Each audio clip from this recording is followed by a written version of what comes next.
apakah bisa itu ya untuk mencapai kedekatan dengan Allah dengan proses-proses tadi tanpa pendampingan seorang guru atau mursyid ya. Nah itu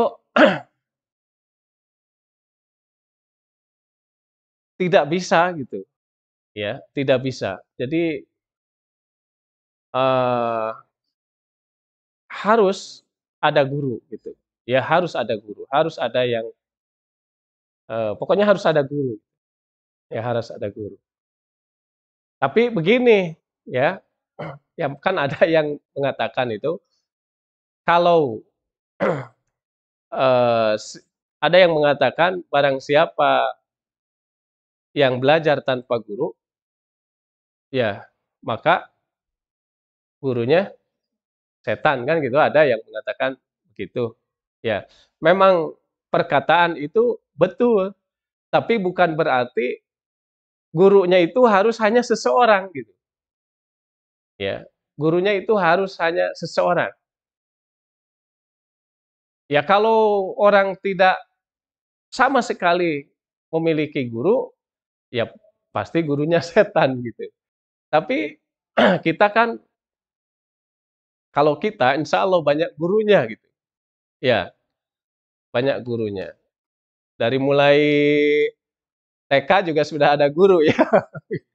Dari mulai di keluarga juga sudah ada guru. Ya, kemudian masuk TK, kemudian ke SD, ke SMP ya, ke SMA, ke pesantren, ke perguruan tinggi itu banyak gurunya. Ya, banyak gurunya. Nah, itulah yang membimbing itu guru kita, mursyid kita gitu. Yang mursyid itu yang menunjukkan kepada jalan yang benar gitu. Guru-guru kita ini kan menunjukkan kepada jalan yang benar. Ya, jalan yang benar. Dan itu pun biasanya bimbingan-bimbingan seperti itu sebetulnya tidak seterusnya, tetapi sampai pada tingkatan-tingkatan tertentu. Gitu. Ya, kalau sudah dewasa seperti ini, atau mungkin kalau istilah Imam Ghazali itu cahaya akalnya sudah bisa mengalahkan cahaya panca inderanya, kata Imam Ghazali itu sebetulnya sudah bisa belajar sendiri, ya, sudah bisa belajar sendiri, sudah bisa berpikir sendiri, gitu. Nah, itu. Jadi bisa membaca buku-buku sendiri, gitu. Kalau memang sudah matang, gitu. Jadi tidak semua harus ada di dalam bimbingan seperti anak-anak kecil, gitu.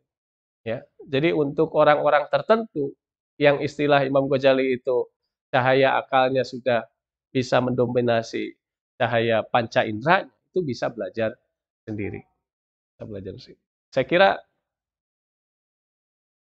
banyak di sini yang sudah bisa belajar sendiri gitu.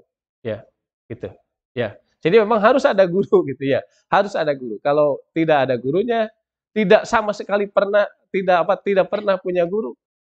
Nah itu ada betulnya yang mengatakan bahwa gurunya itu adalah setan. Karena gimana kalau tidak ada guru yang menyampaikan kepada kita. Nah ini dalam rangka seperti ini juga sebetulnya ini eh, dalam rangka apa? Kita belajar gitu. Ya. Dan belajar itu ya kata Imam Al-Ghazali itu adanya apa? Transfer ilmu ya. Jadi atau menerimanya ruh terhadap ilmu gitu dari orang lain itu belajar ya, itu belajar. Jadi dari orang lain nih seperti ini, dari saya atau dari yang lain itu belajar. Nah, tetapi tidak cukup hanya belajar kata Imam Ghazali itu.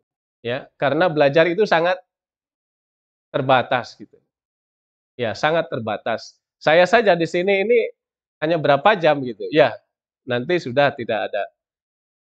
Atau yang lain juga sama. Nanti ada lagi di minggu depan misalnya. Ya. Jadi sangat terbatas. Tetapi harus berpikir kata Imam Ghazali itu. Ya, harus berpikir. Jadi pemerolehan jiwa terhadap ilmu dari an-nafsul kuli. Gitu. Jadi harus berpikir. Atau kalau menurut Aristo itu berbicara dengan dirinya di dalam batin, gitu ya. Berbicara dengan dirinya di dalam batin. Jadi harus berpikir. Harus berpikir. Dan berpikir itu sangat fleksibel. Meskipun saya sudah pulang ini, tapi apa-apa yang di sini sampaikan kemudian kita pikirkan bisa. Ya, di kamar bisa, di mana-mana. Itu fleksibel berpikir itu. Ya, itu. Nah, itu makanya kemarin itu ya ujlah yang bermanfaat terhadap pikiran, terhadap hati, ya, terhadap hati itu adalah ujlah yang hati bisa masuk ke lapangan pemikiran itu.